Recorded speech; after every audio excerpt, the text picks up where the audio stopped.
Hey everybody, today we wanted to talk a little bit differently than what we usually do. These are very different times for all of us. There will be no talk whatsoever in this video about toilet paper shortages or all the stuff you keep hearing on the media. We have a very different message that I think is extremely applicable to all of you who are looking at starting a new business. In these times, your situation may have taught you that you have a lot less control than you thought you did. And so at this point, you have a couple of choices you can make. You can either complain about circumstance, you can hoard toilet paper, look at Read toilet paper article after article after article of things you already know. Or you can take advantage of the opportunity in front of you and you can take back control. And that's what we're talking about here, is learning how to take control of our lives and play offense in troubling times rather than holding up and playing defense. Okay, so let's talk about what exactly that looks like. So most of us right now, either we have money we can contribute to the economy by investing, and stocks are on freaking sale right now.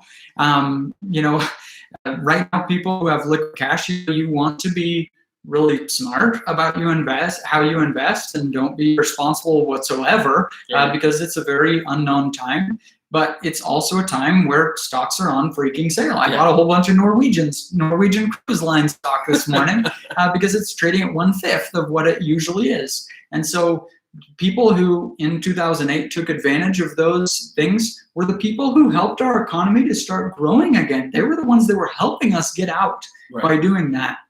And then the second thing is a lot of us have time right now. We have time that we can start something new to grow this economy. Exactly. And so if I have time, like, what do I do with that time? If you're watching this channel, if you're watching this live and you're familiar with us, you know that we're going to tell you, get to work, right? Get to work on your blog, get to work on your YouTube channel. How specifically? But specifically, in Project 24, in our Project 24 membership, we have spent the month of March. We didn't know this pandemic was coming, but we do this once or twice a year. We do a Content Warrior Challenge. The Content Warrior Challenge it's a challenge for members who sign up to create content, 60,000 words worth of content in 1 month. And we have people do it every single time we do it. It's so cool. We've had 200 people sign up that are part in Project 24 right now, that are part of the Content Warrior Challenge. And just those 200 people have written over 1 million words of content in the last week. Right. So right now, you're not going out to restaurants. You don't have college going on. You don't have so many things that for a lot of us, even if your job is unaffected, maybe there is time now that's like, hey, I could be using this to actually do something that the next time something happens, I'm more secure because I took advantage of the time that I had. Exactly. So if you're in a situation where you have just been slammed up against the wall and realized, I don't have control over my income. I don't have control over a lot of aspects of my life because I can't control my time and income. Let's use this as an opportunity. I know there are so many people in the world today who are going through a very hard time. They're laid off from work or just have hours cut, right? There are many people who are sick, who are dealing with death of loved ones. It's a hard time, and we're not trying to make light of that in any way, and we shouldn't. But what we do think and what we know to be true is that we can contribute to our communities, to our economy, and turn this thing around economically. The only way we do that is by playing offense.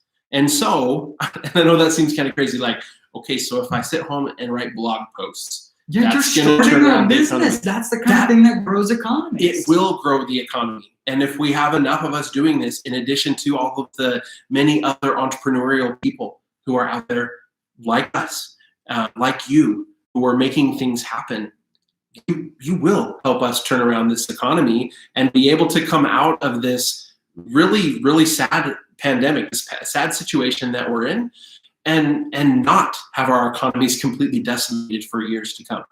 That's what it takes. So that's what it might look like if you're starting a blog. Let's talk about what it might look like if you're launching a YouTube channel. So this is a concept that we're working really hard on right now at Income School, and we're really excited about it. Well, what we heard from you all is as we've talked about, go create a YouTube channel. It's the best opportunity in internet marketing right now. As we talk about that, we heard a lot of you say, what was attractive to me about blogging is you saw all of our case studies where we wrote a batch of content, a bunch of blog posts, put it up there, left for a while, came back, and it had traffic, and we could start monetizing it. That was attractive to me. That's what we kept hearing. And then people say, I don't want to do YouTube because that's the opposite. You've got to make a video every week and stuff. And so Ricky and I have worked on what would that look like? So we're launching a new YouTube channel called Margin. It's a personal finance channel. And we've been talking about it for a while, and we just said, you know what, let's just launch this right now. And so we're launching the first videos like next week. The first videos are coming out. And we just said, hey, you got 15 minutes between meetings, Ricky? Great, let's go make another video. Oh, I got an extra hour. I'm going to go make 5 videos in a row. Turn the camera on and start talking, right? It's a topic we know and we can just talk about. And so we're making 52 videos in like a few weeks, and then we're just going to release them on a set schedule. And it's incredible. Like, your wife and kids are out of town for a weekend, and you can go just have a full Saturday to do something. Go make a whole YouTube channel, like a year's worth of content. It's awesome. So we're going to do this on the start of April. We have a date picked anyway, where everyone in the office, 5 of us, we're each going to make a separate YouTube channel with 52 videos on each one. In 24 hours. In 24 hours, recording all of it. That's the opportunity we can do. Like, even if it's whatever, an hour a day, but for the next month, I got that extra hour from just, I'm not going out right now because we're all kind of locked in. It's an incredible time to be building that. Okay, so we've talked about like how we would take advantage of this. We want to also get to some questions. We have some great questions coming. I know a lot of you are wanting to start and have questions about doing it, and we don't do enough of these kind of FAQ time. So we're going to start looking here on the live for some of your questions. And all right, our chat is not connecting very well. Okay, let's go. Try your computer. Are you getting chats? Yeah, I'm getting that. You have Awesome. some questions for us? It's all right. Everybody, this is really awesome. YouTube Live. Which is crazy because we have super fast internet here. Yeah, I got a lot of messages of it being choppy. All right, here we go. Oh, this is good. So JVlog says, at Check It Media, yep, those guys are bloggers and are not very good at YouTube. I love this for a few reasons. YouTube our blogging is kind of what we've been known for. Yep. Income School is a business that we have grown on YouTube. This is where our primary audience is. We just released a case study on Monday of a new YouTube channel we started from scratch without pushing over our existing audience. And that channel got to 9,000 subscribers in 4 months. Yes, we have been known mostly for blogging, but YouTube is something that over the last few years has given us incredible results. It's something we're producing video content every freaking day. And it's something our business has moved more and more to, and we've been really encouraging Project 24 members to get in on the game. So I love that guy's just kind of being a jerk to people on the internet. Yeah, our business actually, we spend an incredible amount of time making video content. Okay. Okay, would you recommend Income School techniques for a nonprofit organization website? Yeah, I mean, it's the same kind of things that we're doing. You can apply to a local business, a nonprofit. There's a lot you can do. Usually just requires little tweaks. And the real question is like, do you want to drive organic search traffic to your website? If the answer is yes, then yes, these techniques will work for you.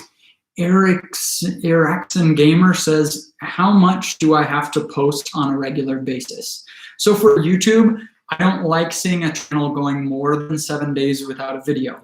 But you can create a batch of videos and schedule them out over time. We don't really do that on Income School, but on our other channels, we do that a lot. We did that with this case study we did. We're doing that right now with another one we're doing with Margin. You can definitely batch it. With a blog, you don't really need to post regularly as long as your topics are evergreen. And so knowledge and experience with restaurant management. Awesome. But he's concerned that all the SEO tools aren't showing search volume. What should he do? Well, we ignore the search tools. The reason why is that the search tools are relying upon an extremely limited data set that extrapolates and guesses at what actual search volume is. And so we don't trust the search volume. What we will do is use methods we teach on our YouTube channel all the time, using Google to auto-suggest stuff. Type in part of a search and see what does Google autofill. Those are the top searches in that industry. And from there, all you can do is go start creating content and see how much traffic comes in. That's really the only way to measure search volume, is to actually go win that search and see how many people came in. If something shows up in the Google auto-suggest and you typed in less than maybe 20% of the search and it auto-filled the rest, there's likely enough search volume that it's absolutely worth creating the content. So don't worry too much about what the search volume says. All right, T-Sort's asking what other stocks that I bought this morning.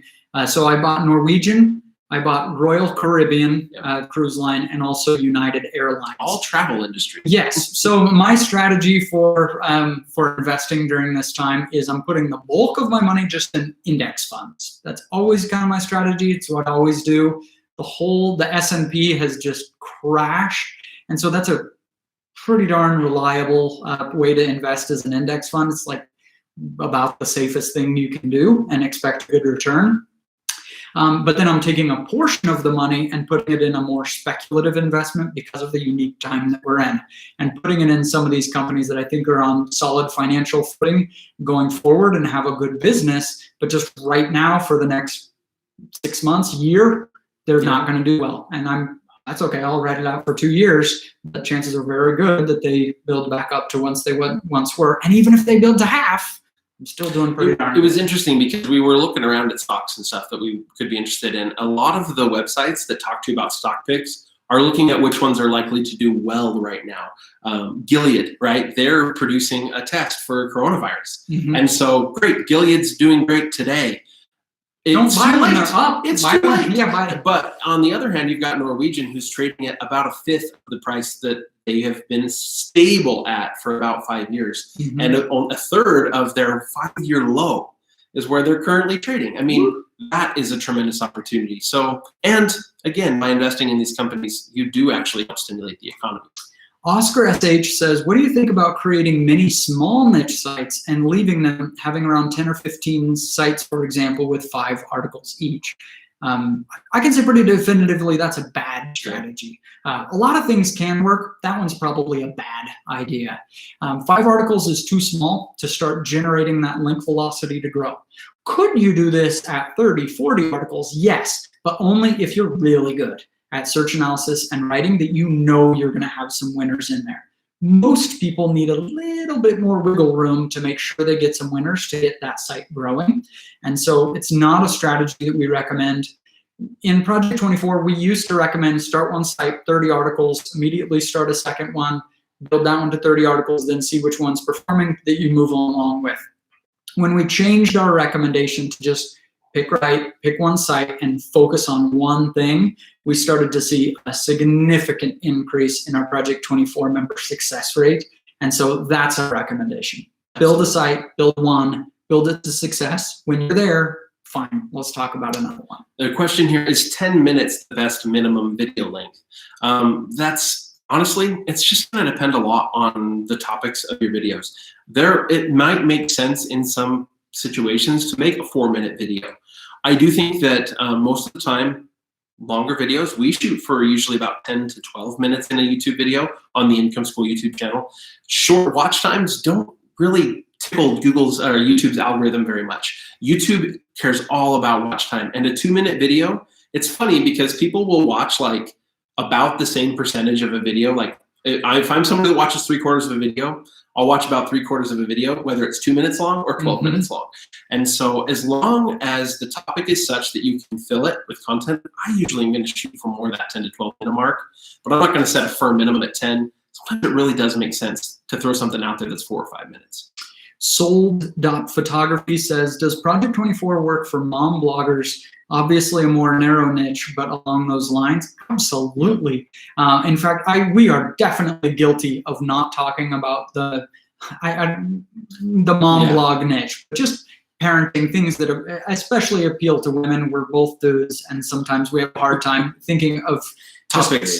Those topics as examples. We have tons of members of Project 24 who are definitely succeeding in that kind of space. And the principles are the exact same. It's just we aren't always the best about giving examples that way. What niches apart from prepping would you consider to be apocalypse proof? It really depends on the type of apocalypse. Because pandemic wasn't really one that was on the forefront of my mind. And so, if I'm in the medical space right now and I'm succeeding in the medical space, I might be doing really, really, really well in terms of traffic. Whereas if we're talking about an economic crash, stock market's going crazy, depression kind of thing, medical sites, and I'm getting to think about stocks. Yeah. But medical sites are probably not going to do any better than usual. I would say that we've been really successful with a lot of hobby sites. In a real apocalyptic scenario, probably not going to do well. But right now, when people are stuck at home with nothing to do, hobby-based sites actually could be doing really well. And so you need to just think through that for yourself. I'm not going to make a decision about whether or not to build a website based on which apocalypse I think is likely to happen. I'm just going to shoot for what's going on in the near term, in the foreseeable future, and I'm creating my business based upon that. Okay, we've had several questions that I think are kind of quick ones. Okay. How bad do you think ad revenue will get through the crisis? Pretty bad, honestly. Yeah. I think it's not going to be a good time for ad rates over the next several months. I think we're going to see many months of lasting financial things. There are a lot of businesses shut down, big businesses, and it will impact the economy for this year. We just know it will. I don't think that's even in question anymore. A few weeks ago, this looked like, whatever. Okay, it's SARS. It's going to be here today, gone tomorrow. And now we all see it. This is a little bit more far-reaching than that. So ad revenue is going to hurt for a little while. And so some people are going to play defense and say, oh, it's not working. Other people are going to play offense and say, I'm going to spend time growing traffic right now because the economy is going to come back and I'm going to be earning. Yep. My videos are doing well if they're 3 to 5 minutes. I think it's really about if you are getting good info out. Yep. I think that's true, but I also think it depends a little bit on presentation. And some people do well at different times. Some of our very highest videos, our most views, not just watch time, but views, are like an hour long. And it's something that we should all try. If you think nobody will watch it, they will if you're giving good information. Should I send my readers over to my YouTube channel inside the article at the end? Not at all. I'm going to vary this a little bit from post to post, but many times I'll probably just embed if there's an appropriate video for the content, I'll probably embed it right in the post and make that my website as helpful as possible. If somebody's coming from the website to the YouTube channel, first of all, that's not as common as the other way around. But I kind of want them on the website. The website is where I have the opportunity to, gain ad revenue from them, potentially make a sale, an affiliate commission, those kinds of things. And so keeping them on the website is probably better, but embedding that video in the blog post could add a lot of value to the blog post. And so that's probably the way I'm going to do it most of the time. I have a question here that I think most YouTubers would skip over, but I want to address head on. What percentage of Project 24 members are earning a full-time income? That number is low. But the percentage of Project 24 members who are succeeding is quite high. So that's for a few reasons. One, Project 24 just hit 2 years old. Well, no, it's not even yet. It's like next March week. 1st. Yeah, March 1st. Oh, okay. A few weeks ago, it finally hit 2 years old. And it's Project 24. The goal, even, not the promise, not the guarantee. There is no guarantee in business, was for that. So technically, no one should have even been there until a week ago. Yeah. And there are people right now on this chat. I can see some that I know who are there. So I think it's incredible. We just had 20 people over here at the office, some of them earning many multiples of a full-time income, earning very nice incomes, who started with Project 24. Our 1,000 a month club is growing at about 1 or 2, sometimes 4 per week that are getting there. I think, in my opinion, the success rate is better than I would have expected. But the thing that we don't have is how many people started and did not follow through.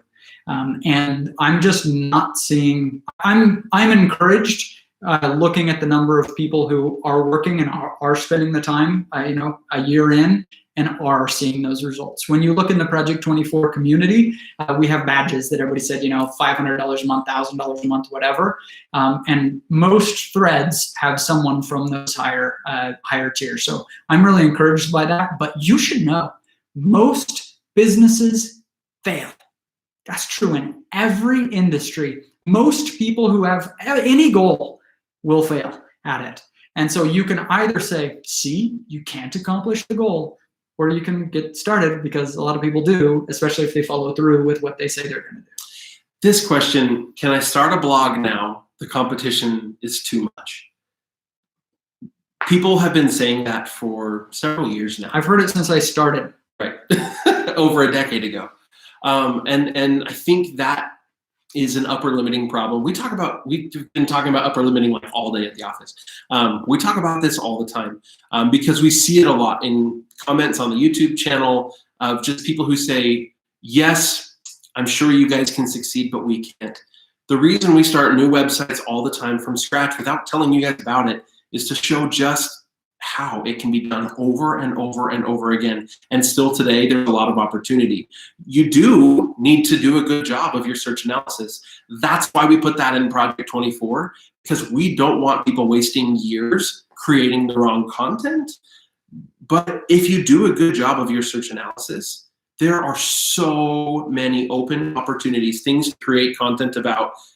The internet is nowhere near full of content. Okay. 2 questions. One I'm going to address while walking. I'll be back in just a second.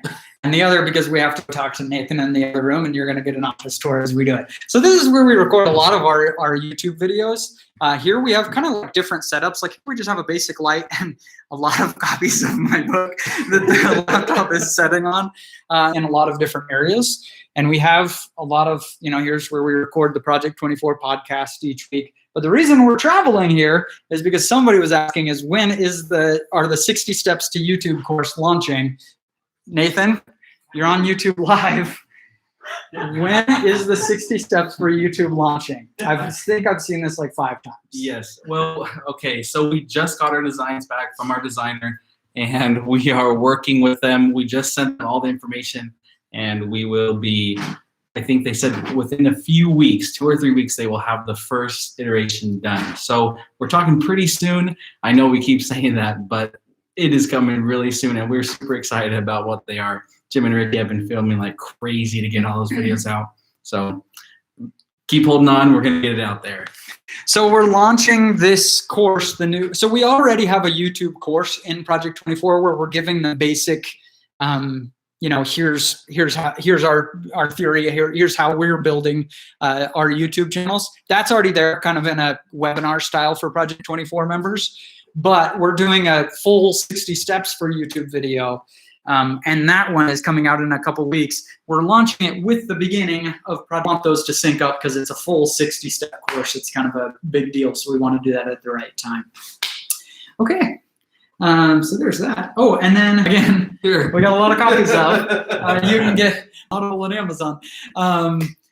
But I still have no idea what to do for a topic of a website. And I hear that a lot from people that's like, it's harder. And I think I've heard this many times where somebody says, I don't have any special knowledge, skill, or anything else. And I'm not 100% convinced that's true. I think everyone has something about themselves that makes them unique. And so what you need to do now is some introspection, figure out like, what does make me unique? It may be that the things that make you unique aren't a great topic for a website or a YouTube channel. That's fine. But if you can figure out the things that make you unique, figure out what your work energy is, right? What makes you you? What makes you tick? And then let's pick a topic that that you can leverage those aspects of yourself. And so if you are Jim and me, we have both been picking up new hobbies like every 3 months since we were 12, right? We just love learning new stuff. We read like crazy. We're just avid learners and researchers, and we try new hobbies, new sports, new things all the time. And so for us, creating websites in hobby spaces make a lot of sense. I think a lot of people say, well, I had a baby, so I should make a blog about being a mom, right? Or being a dad. Well, okay, but what is it that you have to provide? What is it about you that could make your parenting blog unique? And if you don't have that, then that's probably not the best for you. Yeah, you know? and sometimes we're at fault for people feeling this way because we're hobby people, right? And so people who aren't hobby people have a harder time thinking of things. You know how many people are lonely right now who just don't feel like they have a core group of friends? Like if you're somebody who's good at that, at kind of establishing a core group of friends, a YouTube channel on just how to not be lonely, absolutely could work. It'd be a little bit more problematic as a blog, I think, but as a YouTube channel, I think could work great. Shakar Gar says, I'm 2 months in and got 9 clicks total until now. Is that bad? No. At 2 months in, you should expect no Basically results. nothing. Yeah, that's totally normal on the blog. Okay. Lorenzo W says, I have a YMYL niche, medical niche. Where's the best place to find doctors who could medically review my content for accuracy? I've seen a few people asking like for this. I would look on Upwork. I've seen people find success there. But remember, just having a doctor review a content doesn't actually do anything for YMYL. You have to communicate that some way to Google. And so go watch. We have a video on EAT on EAT for 2020. Make sure you watch that, because just paying for that isn't actually going to accomplish anything. Okay. Okay, Akhil Chauhan has asked this a few times, so I'm going to go ahead and answer. They're wondering if their Marvel fan site is a good niche. I am usually pretty reluctant to tie my website, my whole business, to one product, property, brand, whatever. Marvel is big enough, and there's enough to talk about across the entire Marvel universes, between the comics, the movies, the TV shows, and all the different things that are out there, that absolutely, I mean, there's a website, there's several websites built around comic books, and all of the movies and TV shows related to comic books that do extremely well. And so if you're Marvel focused, I don't see why you couldn't succeed at gaining traffic, as long as you figure out, like, how am I going to monetize this? Mm-hmm. You know, am I selling comic books? Am I selling Disney Plus subscriptions? What am I selling here? What am I linking people to? What kind of info product can I create? Chances are people are just going to come, read the article, and leave. And so just think about that. Also worry about trademark issues to make sure you're not going to constantly bump up against that. Yeah, I would not put Marvel in the URL for the website. Idea. Absolutely not. If you've already done that, I would change it immediately. Dan Sanchez, is it better to start a YouTube channel with a partner or solo? So this is a great question. Yeah. A lot of people see us on YouTube and like it's so helpful when we're on a video together, because you can finish one thought and then like recover while the other person is talking and think of the next thing. It's really helpful to do. And so if you have a partner that you can start with, convince a spouse or somebody to help you, that's awesome. But never, ever, ever allow that to become an excuse and say, oh, well, it would be so much easier, so I can't. And you're always waiting on the next person, and so it never moves forward. I started YouTube channel solo. It's okay. We can do it. Whatever, we work with whatever you have. But if you can, I think it's really nice. So Mike H asks, what would you do if your traffic dropped by 8% right now due to the crisis? If it's in travel. Sorry, the website is travel. You know, you look for opportunities of content you could create that's going to do fine in this space. If you could create some content around, like, you know, when is it safe to travel? A friend of mine was asking on Facebook just to be like, I had this trip to Hawaii planned. Everybody in Hawaii is telling me that it's not really there. Can I just go to Hawaii? You know, and you know, having some good actual advice around that might be helpful. Now, if you're creating the content today, the odds of it ranking unless you have a well-established site. The odds of it ranking in time might be pretty slim, in which case you might just have to kind of, I don't know, just kind of work through this. I would use this time right now, if you have free time, to just create an absurd amount of good content, and just know that it will come back. The travel industry will recover, and you might just websites and said you were starting new ones from scratch to walk along with us. Have we started those?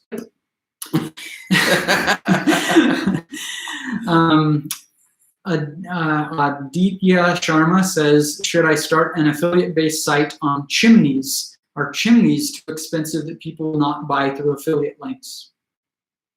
I have no idea. I don't know if it's something that people buy online. A chimney?